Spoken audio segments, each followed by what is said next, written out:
A few words about this upcoming talk.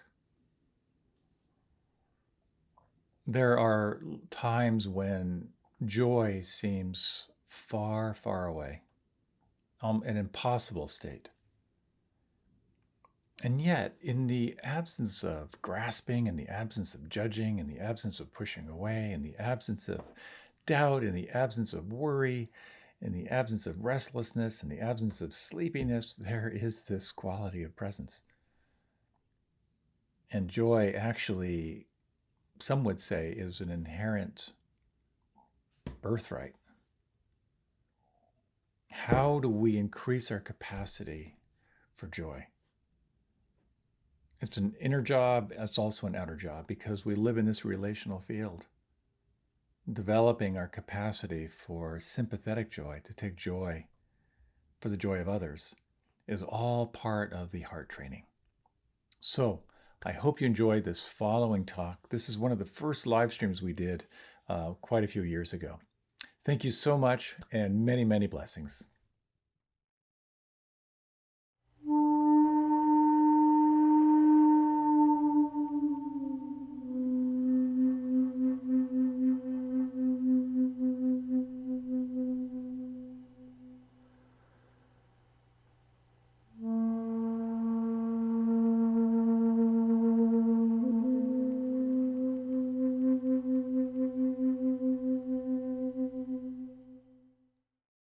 And welcome back. It's great to have you here. I want to welcome everyone who is watching this live stream. It is just so cool to see so many friends I haven't met yet, so many people from different countries who are watching. It's a real joy to be able to offer these practices and to share them with you. So thank you. I grew up in the Pennsylvania Dutch country on a little farm outside of Kutztown. And if you've ever heard of a place called Crystal Cave, our farm was a couple miles from there, kind of over the hills. And the area where I grew up had lots of caves, lots of limestone caves. And many of them were just sort of unmarked in farmers' fields. And when I was a kid, we would go spelunking in a completely unprofessional, ridiculous way. Just whatever flashlights we'd have, we would go into these caves. And these were not like the caves that were just filled with crystals and great caverns. It was really more like going in the groundhog holes and crawling through sometimes mud, when it was rainy. And there would be some caverns, but it was an adventure, As they say, you get a bunch of young males around. Their inquiry pretty much is there anything life-threatening we can do around here? So that's what I was really into.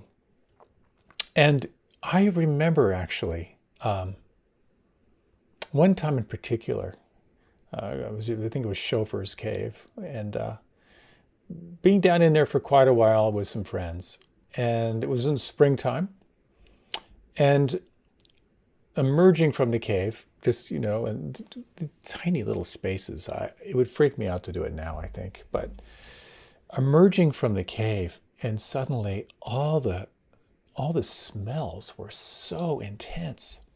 The soil, just the greenery, the plants in spring. There was some flower scents I had never noticed before. It was such a rush of aliveness coming from being kind of in this sensory deprivation space for so long.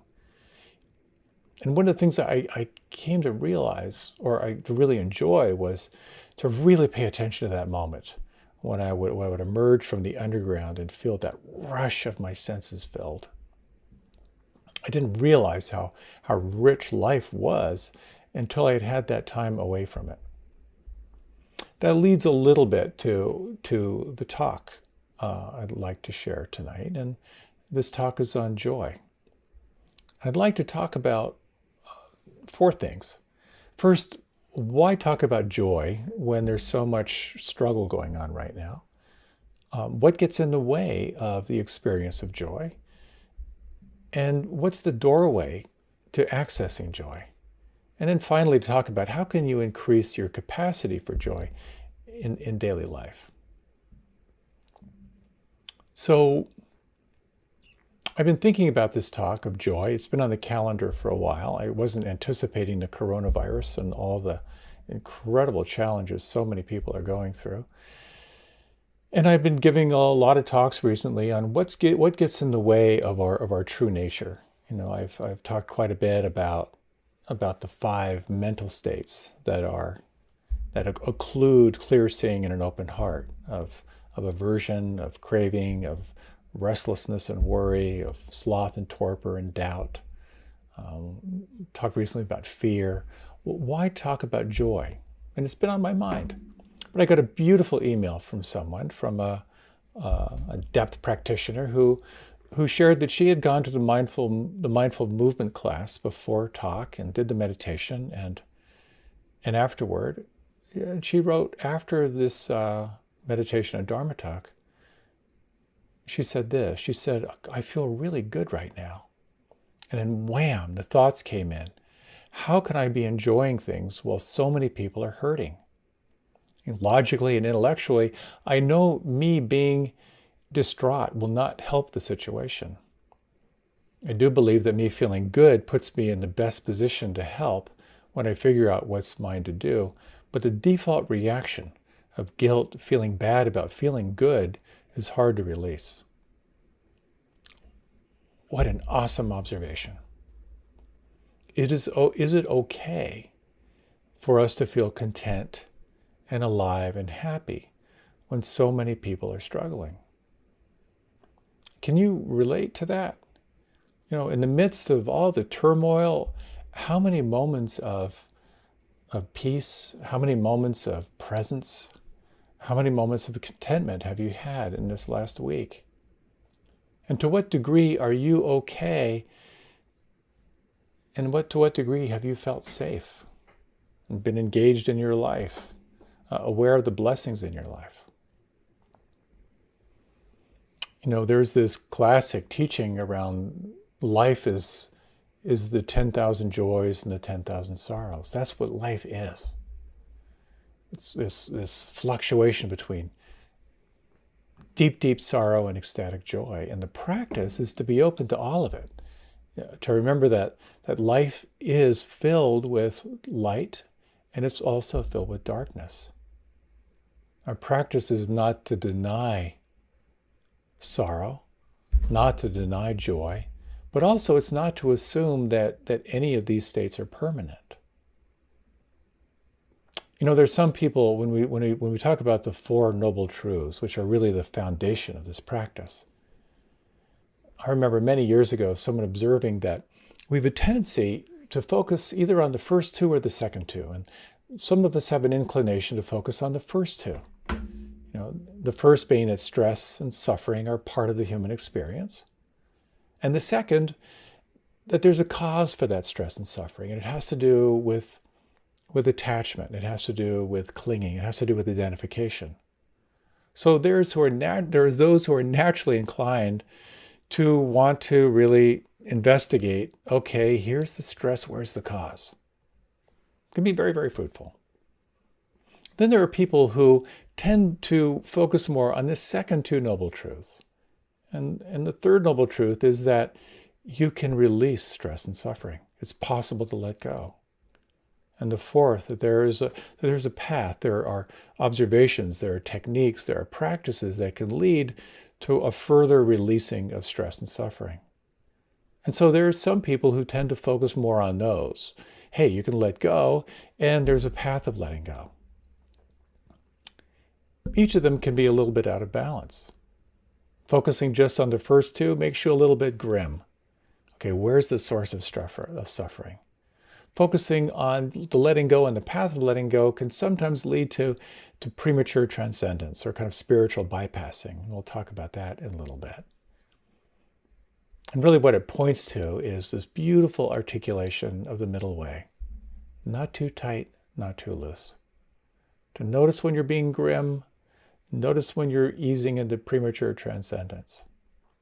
To neither deny nor indulge in what is arising. That is to say, If you're feeling joy, if you're feeling sorrow, don't pretend it isn't there. But don't hang on to it and thinking that it's not going to change. It's an exquisite teaching and a brutal way to practice because we get so attached or we get so aversive. But what happens is the more you recognize this law of impermanence of change, the more it can really up the ante on your capacity to enjoy. When there's only just a little bit of dessert left, rather than grieving over the fact that it's almost over, how much can you savor those last few bites? So just as joy can arise, just as pain can arise, and the question is there some way that you can kind of incline your awareness a little more toward joy? Maybe even when you find yourself caught in sorrow or unhappiness. So, what's the doorway to joy? When I think of a time when I was pretty caught and identified in not joy, I'm reminded of, I think I was maybe 13 years old. My sister and brother-in-law had just gotten married. They decided to go on their honeymoon in the National Boundary Waters canoe area between Minnesota and Canada. And my parents and her parents, my aunt and uncle decided it would be really fun for them to go along with them. And they brought along my little brother and myself. So we had a bunch of people for 10 days. We were canoeing and portaging and bringing all of our food for 10 days. And back in those days, all the tents were canvas. And we hit a spell of rain. I'd say it was more than a spell of rain. It was days and days of cold rain. That kind of rain where in the bow of the canoe with my dad, a big wave would come over me. I'd be warm for a minute and then freezing cold again. When we would make camp, at one time in particular, the tents were soaked, our sleeping bags were soaked. At that time, I think I was 6'5" and about 85 pounds.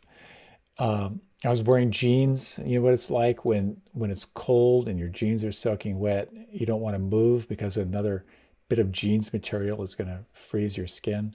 Couldn't get a fire going. I looked at my dad and I distinctly remember saying, if I had an anvil, I would tie it around my neck and I'd throw it in that lake. I didn't know this about my dad at that time, but my dad had been in World War II, in the front lines, had been twice decorated for a number of sustained days of combat without reinforcements, had been wounded twice, had seen a lot of real hell.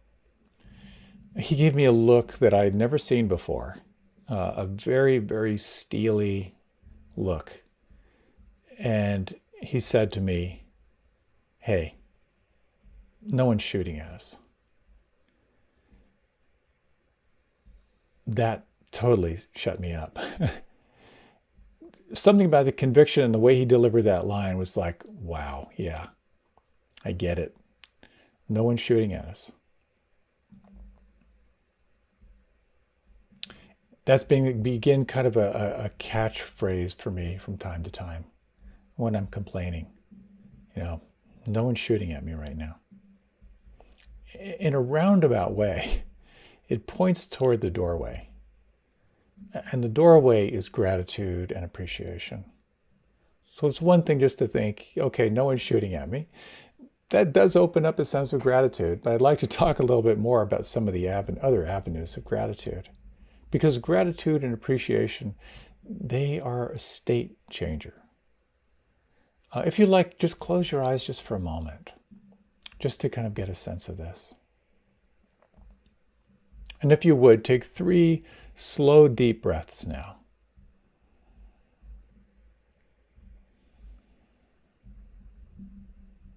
And as you breathe in, just sense what's here. And as you exhale, sense what it's like to soften and let go inside.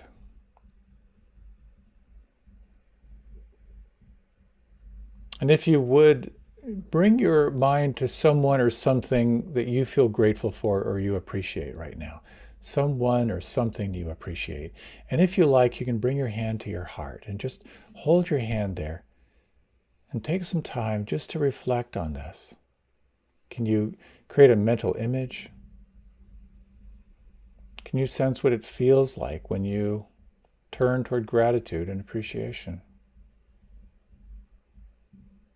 And whatever you're feeling inside, could you let that get a little bit bigger, as if you could breathe into it like you're fanning the coals?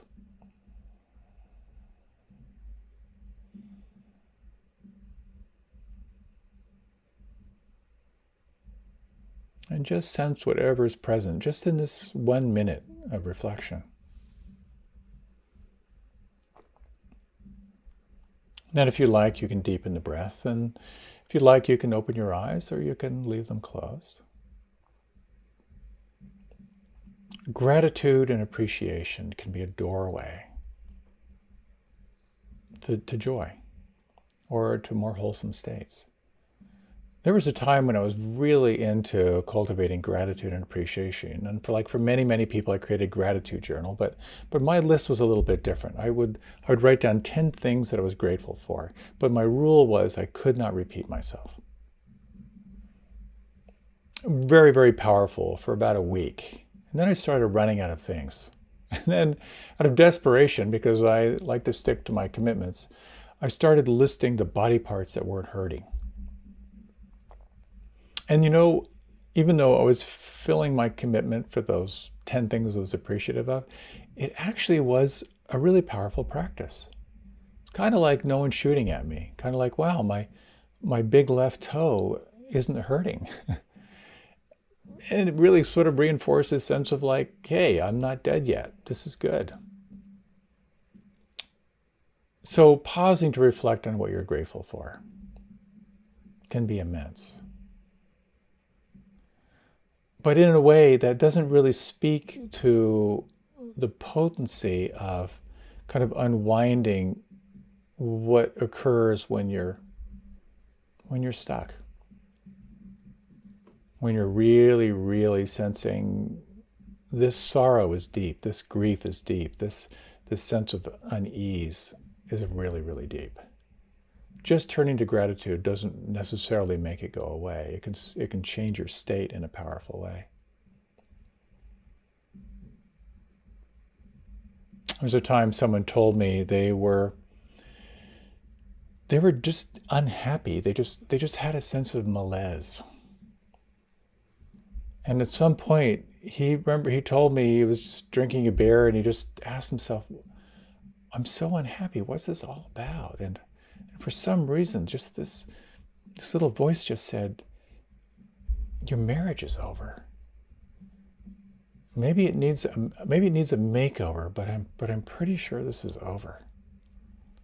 And then something in his awareness said like, wow, I just named it. That's true.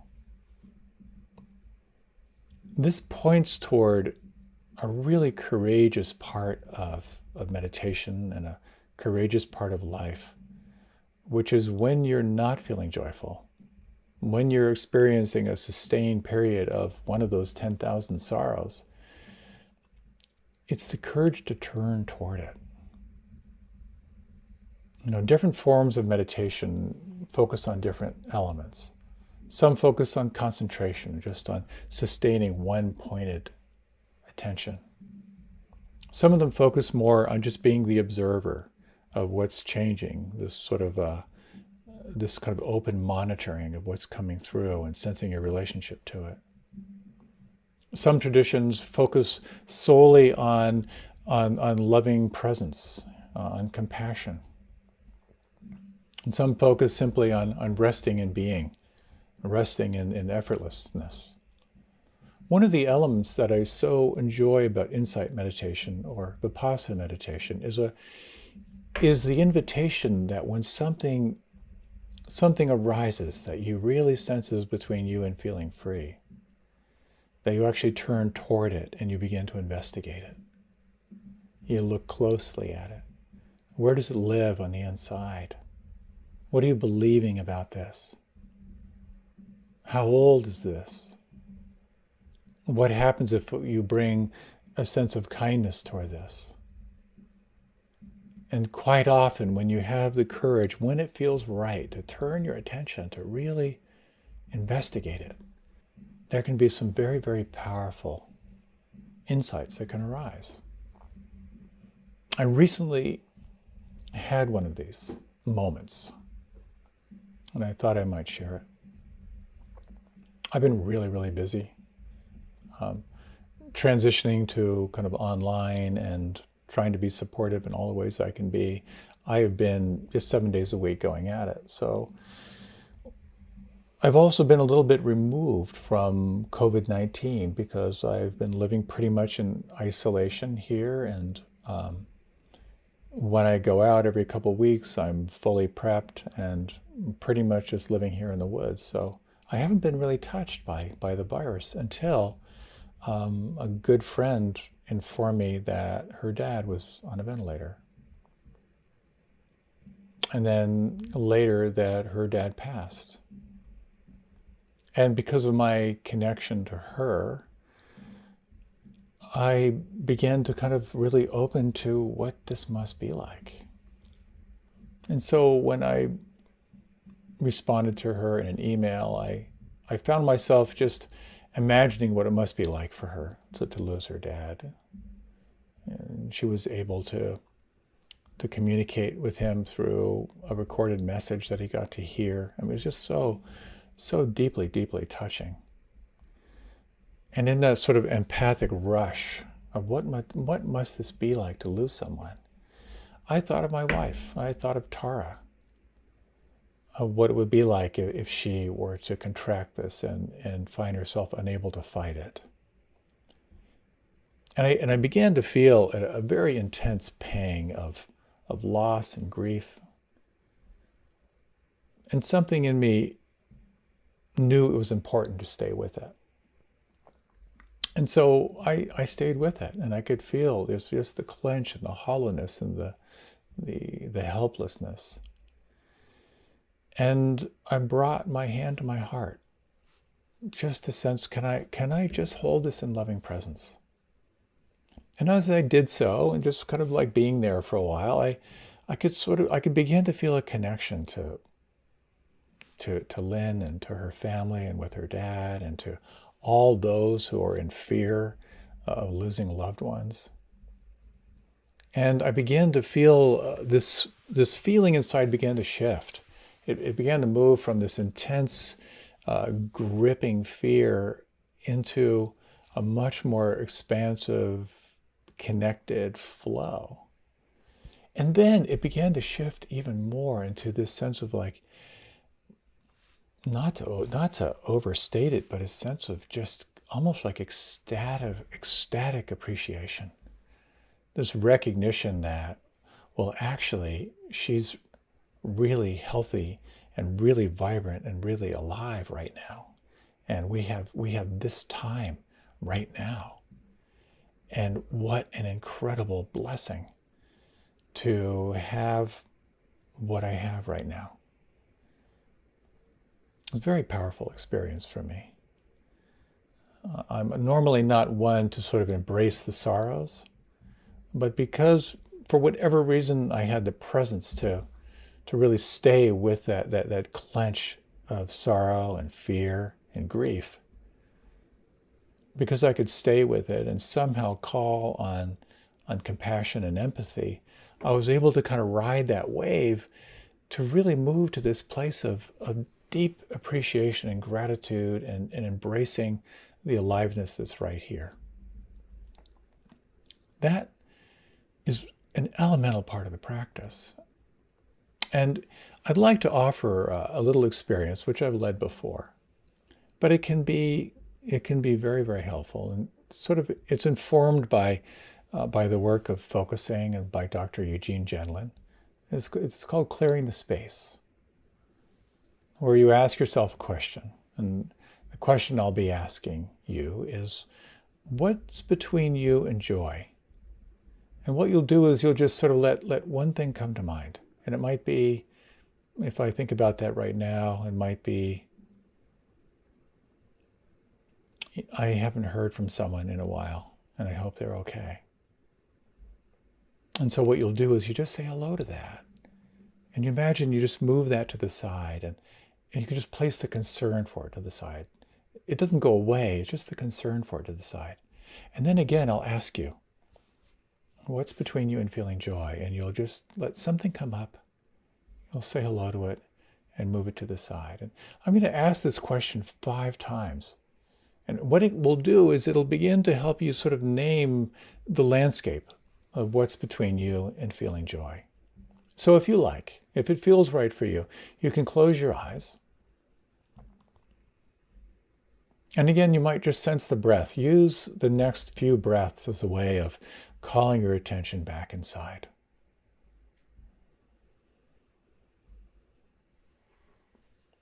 And when you ask yourself now, what's between you and feeling joy? What arises?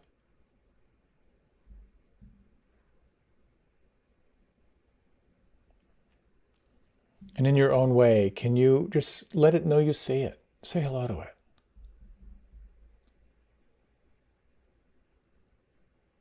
And imagine now you could place the concern for that to the side.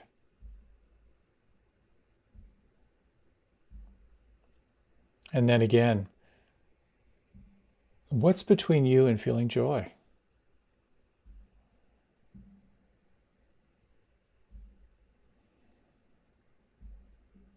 And as you name this, as you recognize this, again, say hello to it.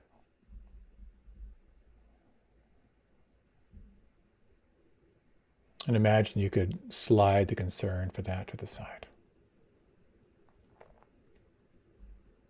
Kind of clearing the mind again.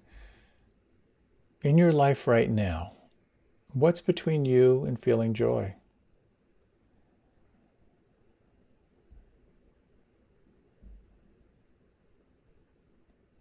And say hello to this.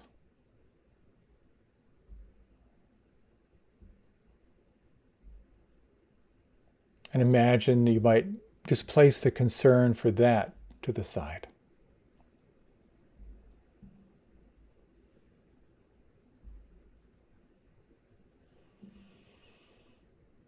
What's between you and feeling joy?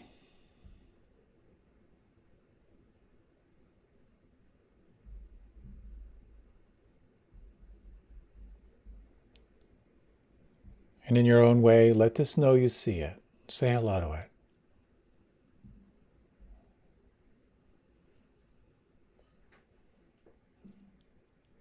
And imagine you could place the concern for this to the side.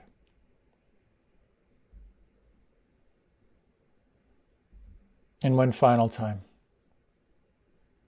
What's between you and feeling joy?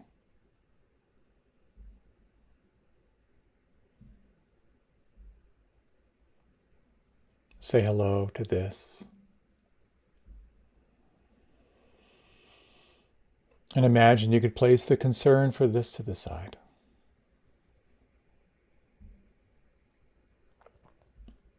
And take a few moments now just to reflect on what you've named. Sensing the landscape of what's between you and joy right now.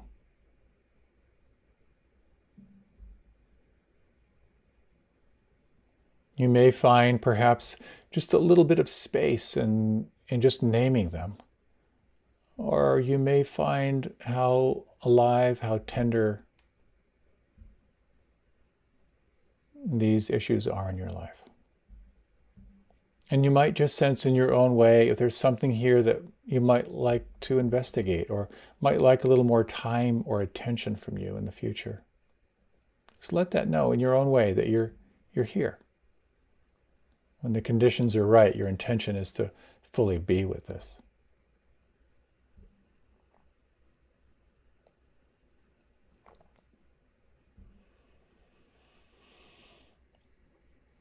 And if you like, You can now gently deepen your breath, and if you like, you can open the eyes, or you can remain with them closed. This can be a very powerful exercise, I find. It can be a little brutal, but you're cultivating a sense of wisdom here. To be able to name what's between you and feeling joy, it begins to shift your relationship to it a little bit, I find. In the last month or so, a lot of the talks that I have been offering have been focusing on that which obscures clear seeing and an open heart. What it's like to really understand aversion, anger, blame, to understand the craving, wanting, fantasizing, planning mind, and what it's like to work with a mind that is restless and worried and can't settle, and what it's like to work with a mind state that's filled with lethargy and sloth, and what it's like to work with a mind that is paralyzed by doubt or ruthless self-criticism, what it's like to work with fear. The interesting things here are that these elements that I just named can really be seen as weather systems. They obscure the sun, they obscure clear seeing, and yet when they're not present, there is the sun, there is the light. So taking time to reflect on what's between you and feeling joy is, in a sense, reflecting on what's between you and a mind that is luminous and vibrant and at peace.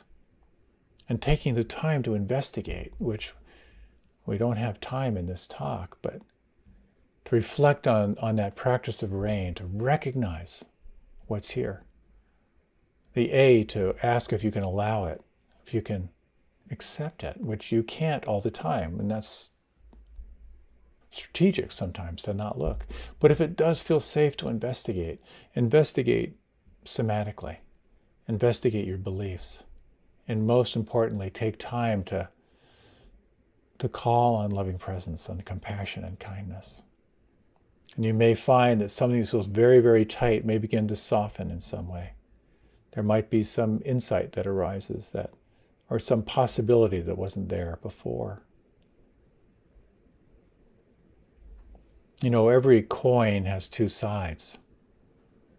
When there is something unpleasant or negative, there's always something inherently positive in that. In the same way, quite often where there's light, there is shadow. And part of our training is to really see that clearly. And to see where you cling, to see where you're caught in aversion, and then to investigate the nature of that clinging, that identification, and to explore how you can soften and how you can let go. So in a sense, we are exploring equanimity, a kind of a steadiness that is present in the fluctuating 10,000 joys and 10,000 sorrows.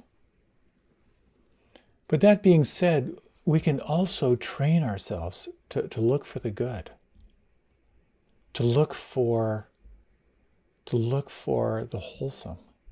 It's a very positive and powerful training for your mind. In one of our week-long meditation retreats, there was someone. Most of these retreats attract a lot of really politically liberal people. And there was someone from a different political orientation on this retreat who was getting very, very upset and very angry by some of the comments and some of the sharings. And he expressed this to one of the teachers, and he was so agitated by this that he was contemplating leaving. And as he met with the teacher, he just complained, these people are so naive. I built my life from the ground up. I didn't take any handouts. I took responsibility for what it means to make my life what it is. And these people here are so soft. They're so naive.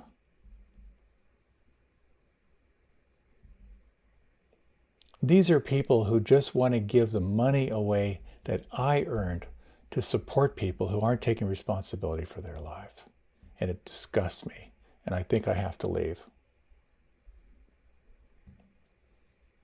Pretty strong statement. I was so touched and inspired by this teacher. As he listened, and he actually reflected the words back, so he wanted to make sure this person really heard him. And he said, to some degree, I'm one of those liberal people too. But I'm wondering, can we both agree that we want people to be happy and free from suffering?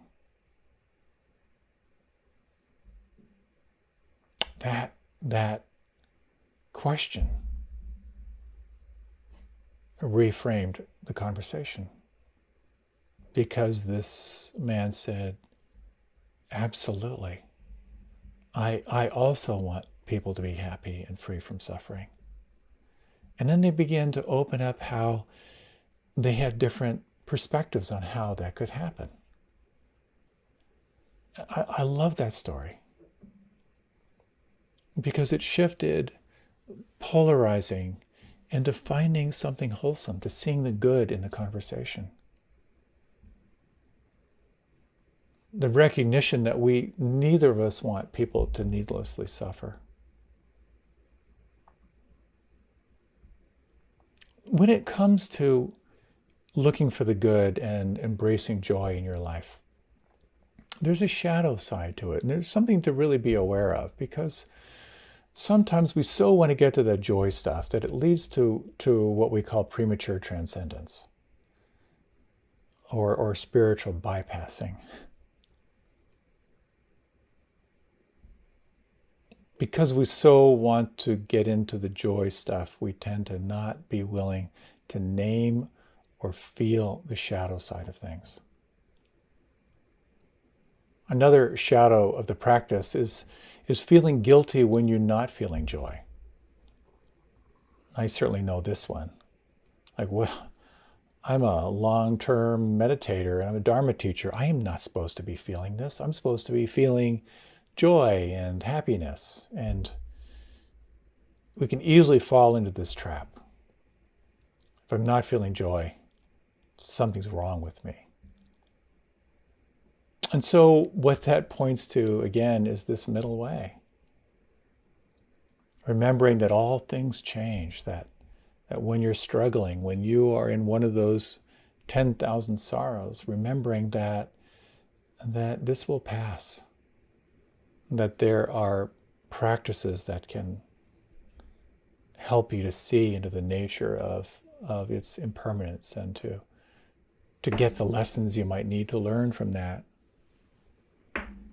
But also when you're feeling on top of the world and you feel like you arrived, there in particular you want to remember this too. This too is going to change. But as all these heart practices that are part of this practice of cultivating kindness and joy and equanimity, they're designed to guide you into wholesome states. When you wish yourself well, when you wish others well. When you begin to open to joy, to the possibility of joy. Quite often we're invited to really focus on those first two noble truths. Find the suffering, find the source, find the clinging, find the identification. It's easy to get grim about this practice. But just as we're invited to investigate the phenomena that arise in our experience, it's very powerful when you experience a wholesome state, when you experience joy. Investigate it. Take time to get to know it, because when you do, you're actually increasing your capacity for that wholesome state. Most of us have a happiness level. You only allow yourself to get so happy before you start getting worried, or where you self-sabotage. And my buddy Rick Hansen, who wrote Buddha's Brain, speaks so beautifully about this, that when you train yourself to see the good, you are rewiring your brain for happiness. And there are a couple ways you can do this. And perhaps the best way considering we only have just a few minutes left in our talk, might be if I were to guide you through a little reflection and then to close with a poem. So if you like, you can close your eyes. And you might take 3 breaths. Softening on the out-breath.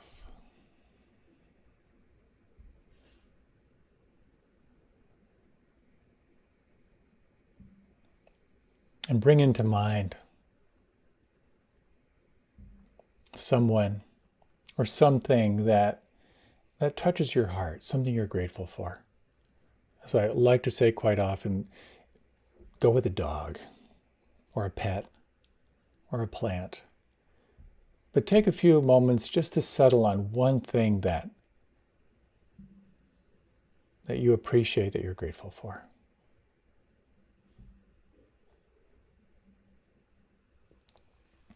If you like, you can bring your hand to your heart, just as a gesture of really paying attention to not only what it feels like inside, but also the willingness to open into a more wholesome, alive sense of presence.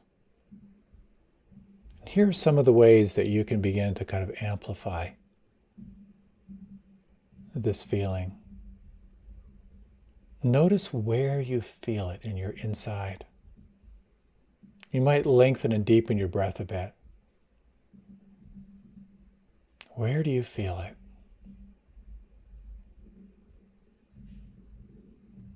Can you sense the intensity of it? Where do you feel it the most intense? And can you give it permission to grow? Can you sustain the feeling in some way?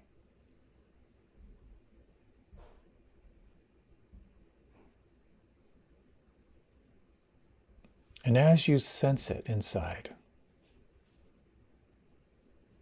as you sense its intensity and give it permission to be there, as you sense if you can sustain the feeling, take a moment to reflect on why this particular person or thing is significant and important to you.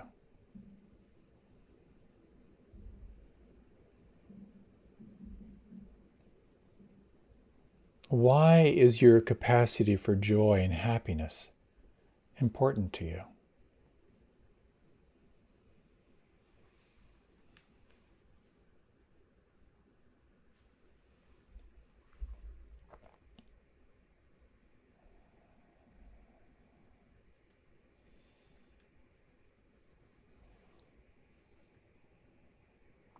And if you like, just imagine this just falling away, and in your own way, just sense your willingness to increase your capacity for joy, no matter what is present in your life.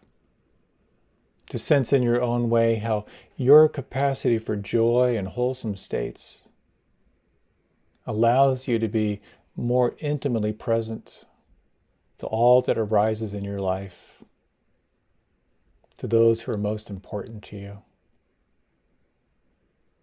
and to truly be of service from a place of overflow, sensing that possibility.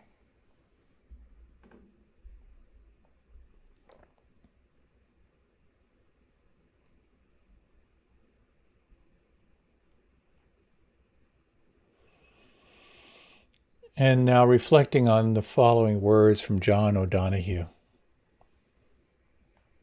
It's entitled A Blessing.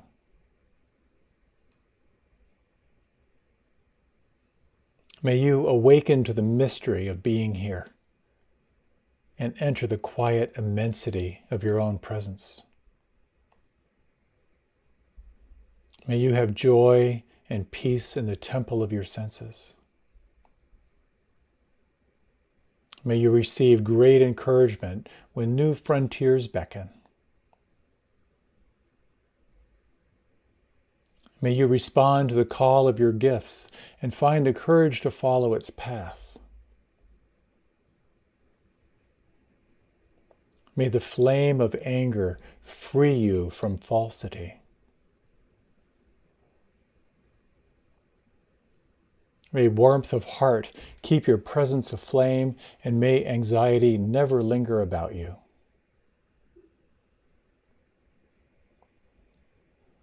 May your outer dignity mirror an inner dignity of soul.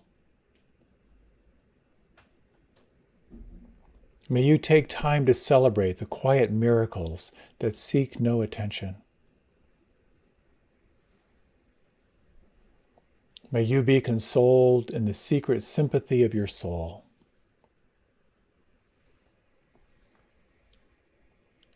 May you experience each day as a sacred gift, woven around the heart of wonder.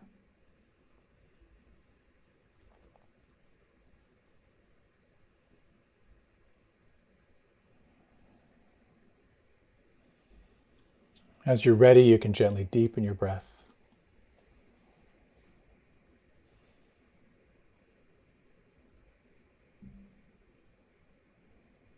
As you're ready, you can open your eyes.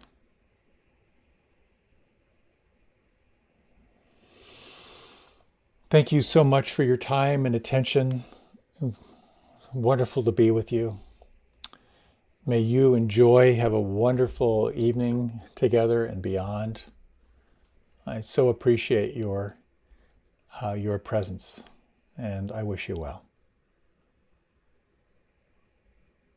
And if you'd like to stay for one last really stupid joke that I couldn't work into my talk, here it is. Apologies to anyone this offends. The story goes that Jesus is down by the gates of heaven, and this old man comes up to the gates. And St. Peter asks the old man, "What have you done to deserve entry to heaven?" And this old man who can barely see, he says, "To be honest, I'm merely a single carpenter. It was my son that was truly great. Although he wasn't my biological son, his birth was miraculous. I still loved him very much. And later in life, he went through many trials and transformations. He spread his joy. He told his story. And all over the world, he's known even to this day." Jesus looks at the man, he has a tear in his eyes, and he says, "Father?" And the old man looks up and he goes, "Pinocchio?" I'm sorry. Enjoy.